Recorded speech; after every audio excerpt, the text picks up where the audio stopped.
projects for different areas of society where people need the at-risk populations, is what I'm trying to think of. We have a wing of our organization called the David Lynch Foundation, and they do these projects for at-risk populations. And so that's some of what you saw. And and also you saw the benefits to in the social behavior and interaction and in the families. And as Dr. Rutherford mentioned in the film, when he showed that the peace in the family radiates to the community, and then the community to the city, and the city to the world, then in that way, the TM technique also affects the whole world. And this is one of our goals as an organization, is to bring about more and more world peace. And so we have the 4 areas that we focus on. Well, they just happen naturally. We don't focus or try to make these things happen.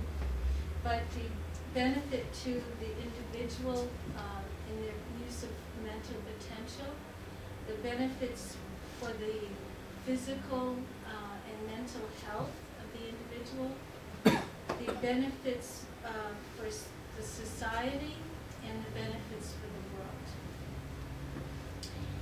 And this completes the information about the benefits. So now I would like to talk about the Gita. And we had the 2 verses that we talked about. The Gita, at least one of my friends may not have heard too much about the Gita, but I think most of you do know that Arjuna was faced with a dilemma.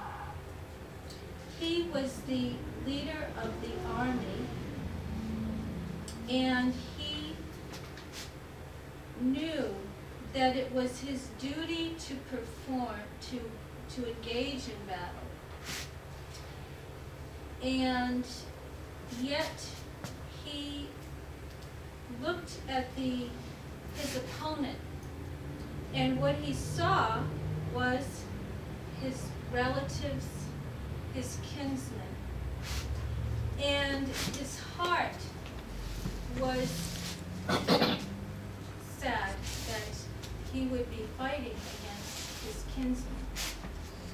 So he was torn in half.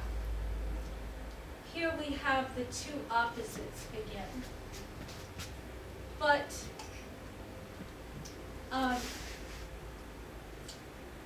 he looked to Krishna, who was there guiding him and advising him. And he tells him his situation, and he expects an answer from Krishna. And instead, Krishna knows that in the field of the relative, we have 2 fields of life. The relative, that we see the material world, and then the inner world, which is beyond the relative. It's within our consciousness, it's within the intelligence in the universe, that unbounded field of non-change. I'm using Maharishi's terms, which he gave to us in this country to help us understand this. And I know that you who are very familiar with the Vedas, you have your own terminology. But I think you can, later in discussing, we can use your term, you can help with that. matching your terminology. But this is what we call Maharishi calls the absolute and the relative. The relative is this world that we see, the world of the senses, and the world that it's always changing. And then we have the absolute field, which is non-change, and which is the field of potential. In physics, they have actually theorized the existence of this field, and they call it the unified field. And Maharishi says that the unified field in physics is the same as the Vedic field of absolute non-change. And so Krishna says to Arjuna, be without the three gunas.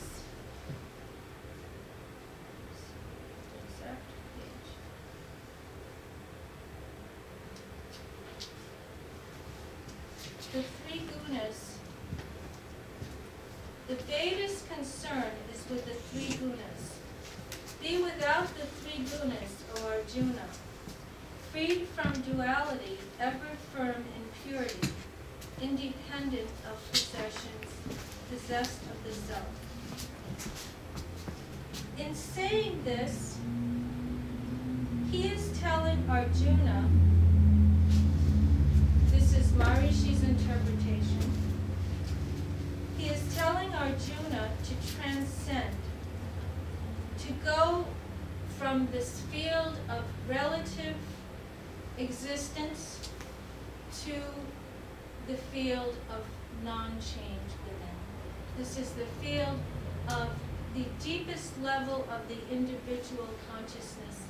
That is where we experience it. And he says that this is where Krishna is telling Arjuna the technique of solving this problem of, it's really the solution, Maharishi says, to all problems on the relative field, because it's introducing the second element, the element of absolute pure consciousness, the element of light which dispels the darkness. It's the field of truth and non-change. And that is the stability that Arjuna needed. He needed to go away from the problem. Maharishi says, even, as a businessman, if a businessman he has a situation and he's trying to solve the problem, sometimes it's good to just get away from it. And so this is what Maharishi says, Krishna is telling Arjuna, Nistrigunya Bhavajuna. Be without the three gunas, be without this relative field of life. It goes on to say, talk about action, because he is saying, go beyond and then act. Go beyond, go within, gain your full potential of your own consciousness, and then being established on that level, then perform action. So you are using your full potential, which, as we know, is infinite. If we contact that level, and if we're established on that level, then we have infinite potential. And this is the connection of transcendental meditation to the Gita. And this is from Maharishi's commentary. I have the book here. Maharishi's commentary on the Bhagavad Gita. It's chapters 1 through 6. and he writes a commentary that continues. But Maharishi has spoken many, many times about these two verses, Nistraigunyo Babajun and Yogastha Kuru Kamani, established in being, perform action. This is the state of the full development of the individual, the state which is also called enlightenment. And from that level, action is naturally right and naturally evolutionary, and it's in accordance with the laws of nature.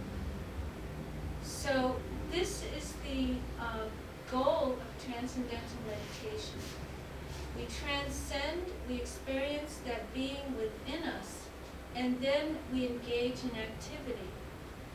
So when we have those two opposites balancing each other, the deep rest, the deep experience of our inner value, we can engage in activity and use that full potential and have increased dynamism, increased success in activity, increased fulfillment in our relationships and what we do, and also have a harmonious effect on the environment. So this is the story. I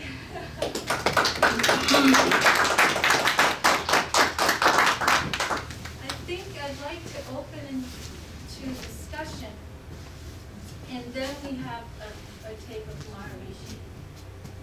So, anyone who has any comments or questions, or yeah. I do have questions, but if you use it as true. Yes.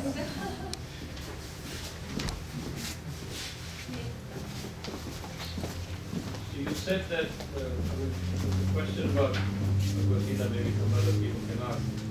You said that by practicing this TM, all these things, good things happen. Yes. Body and mind. Absolutely naturally. You don't have to believe in it, you don't have to try to make it happen. It isn't a psychological mood or anything. The results just happen. But why? Because when we meditate, two things happen. We experience our inner self, the deepest level of our mind. This level is more powerful. As we said, this is the source of thought, the level of pure consciousness. So when we normally, when we have a thought, this is a very good question. When we have a thought, we compare it to a bubble, starting at the bottom of the ocean and coming to the surface.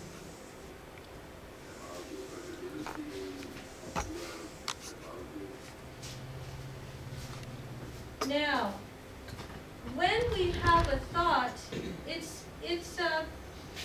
has intelligence, it has energy in it, but it's at a very deep level, and then it comes and it's more and more concrete. Our memories, our thoughts, our experiences affect the thought.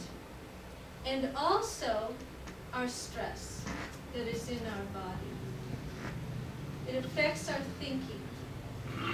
Now, when we meditate and we go within, and the mind is settling down, the body is also getting that deep rest. The deep rest clears away the stress, just automatically. So every time we meditate, we are clearing a little bit more stress every time away from the system. So in that way, this field of pure consciousness, it's also the field of being. This is lived. It's expressed more. Because it's the stress in our bodies that inhibit it. And the stress in our body that inhibits our thinking and also our health. So when we meditate and we release the stress, naturally we just have all the results. They just happen. And So, it's- so the problem you think is because of stress, the Yes. problems occur. Yeah. And the stress occurs because we have mind. And body. Yeah, of course, body is the problem, the result of the problem, but the mind is the one which is causing stress. The body, yes, stress is both mind and body. Okay. Stress is actually physical. Like working hard or something like that. Yeah, it is also a chemical or physical imbalance. When you have an experience that's overwhelming in some way, then it creates an imbalance in your body. It registers. It's your response to the situation. And so your body is thrown off chemically or structurally, like knots in your tightness in your muscles, or chemicals like plasma cortisol. Those chemicals like that are produced in the body and they're in your bloodstream. So when we have the deep rest, the body naturally dissolves those. The positive hormones are produced. But the TM is, what appears to me, the TM is really just a mental calming down. That's what you were telling from there, that theory. It's both, because even though the technique is you're closing your eyes, you're doing something, that's mental in a way, with your thoughts, but your physiology gets a rest. But affected by the mental. Yeah. The mind and body are affecting each other. I wonder if those who don't have mind, they don't have any problems. Oh my God. Would that, There isn't anything without mind, sir. The question is, developed mind and undeveloped mind, or lesser developed. so how Without about, mind is a enough thing. how about the trees or bacteria? Do they have? Yes, they have some degree of it, with much lesser than us. But they get much less stress, I guess. Yes, Do you know they do fight. Maharishi's view of that is that the human beings, our stress goes out into the environment. And so we affect the trees and the plants Yes. with our stress.